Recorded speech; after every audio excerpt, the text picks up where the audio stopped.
क्या समय यात्रा संभव है? क्या अतीत या भविष्य में जाने का शॉर्टकट हो सकता है? इस सफर के लिए हमें कल्पना की जरूरत है, मगर कल्पना करने भर से काम नहीं चलेगा, क्योंकि कुदरत की हकीकत इस कदर बेमिसाल है जो कि कल्पना करनी भी मुश्किल है।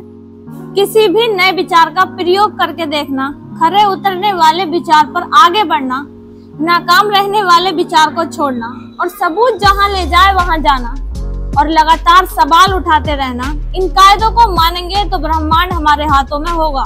चलिए जानते हैं अब तक कौन कर आया है समय यात्रा, कौन घुमाया है सृष्टि की सृष्टियों में। 1400 साल पहले जो हुआ तब समय यात्रा के बारे में कोई सोच भी नहीं सकता था। तब ऐसे कैसे मुमकिन था सृष्टि के उस ओर जाना।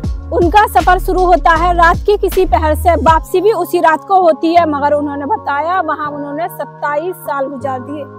हमारा सबसे नजदीकी तारा प्रोक्सिमा सेंचुरी, जो कि 4.22 लाइट ईयर दूर है। मतलब अभी अगर हम यहाँ से लाइट ईयर की स्पीड से जाते हैं तो वहाँ तक पहुँचने में हमें लगभग 4 साल लग जाएंगे। वहीं दूसरी ओर अब तक जो हम सबसे दूर का तारा देख पाए हैं इरेडल, जो कि 12.9 बिलियन की दूरी पर है। यानी अगर हम यहाँ से लाइट ईयर की स्पीड में चलते हैं तब हमें 12 अरब 90 करोड़ साल लग जाएंगे। वो गए थे सृष्टि के उस पार, वो भी बहुत कम वक्त में। अब जाहिर है वो लाइट ईयर की स्पीड से परे की स्पीड होगी। वो स्पीड जो हमारी सोच से भी परे हो सकता है। वो कोई ऐसी स्पीड हो जो हर पल में एक तारे से दूसरे तारे को कवर करती हो, या फिर उससे कहीं ज्यादा, या फिर कुछ और माध्यम हो सकता है सृष्टि के उस ओर जाने का, जैसे कि ब्लैक होल हो सकता है। उसका एक छोर हमारी सृष्टि में हो और दूसरा किसी दूसरी सृष्टि में निकलता हो। अल्बर्ट आइंस्टीन और नाथन रोशन ने 1935 में वर्म होल की कल्पना की। इनकी कल्पना थी वर्म होल एक छोटा सा रास्ता है जो दो जगहों को आपस में जोड़ता है, जो अरबों खरबों की दूरी को कुछ ही सेकंड में तय कर सकता है। हमारा ये ब्रह्मांड लगभग 13.8 अरब साल पुराना है। चलिए ब्रह्मांड के पूरे समय को समझने के लिए इस पूरे दौर को एक कैलेंडर ईयर में बदल देते हैं। मान लीजिए कॉस्मिक कैलेंडर 1 जनवरी को हमारे ब्रह्मांड के जन्म से शुरू होता है।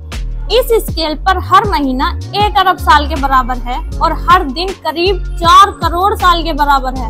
हमारे कॉस्मिक कैलेंडर के हिसाब से 1 जनवरी बिग बैंग को हमारे ब्रह्मांड का जन्म हुआ और 15 मार्च को हमारी मिल्की वे आकाश गंगा बनी। इस कैलेंडर पर 31 अगस्त को हमारे सूरज का जन्म हुआ और 21 सितंबर को पृथ्वी पर जीवन की शुरुआत हुई। जंगल, डायनासोर, चिड़ियाएं, कीड़े मकोड़े, ये सब कॉस्मिक कैलेंडर पर दिसंबर के आखिरी हफ्ते में बने।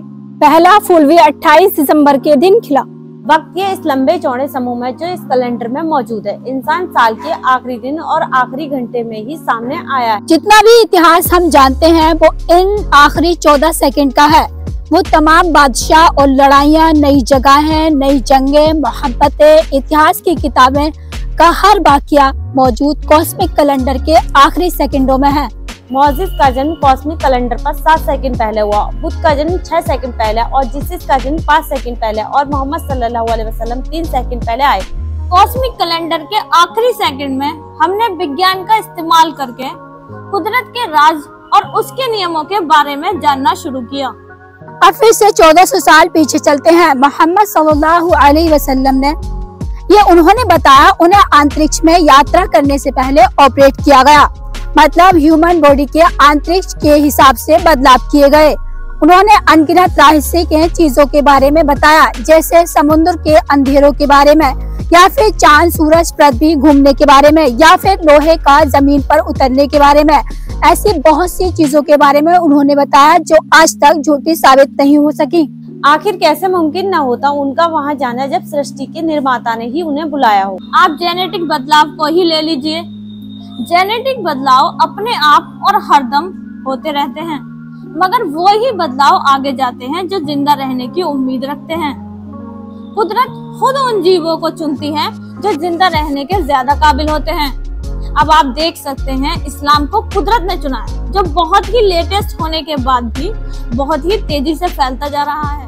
प्लीज चैनल को सब्सक्राइब करना ना भूलें। अगर आपको हमारी ये वीडियो वाकई इंफॉर्मेटिव और अच्छी लगी हो तो please like, share and subscribe.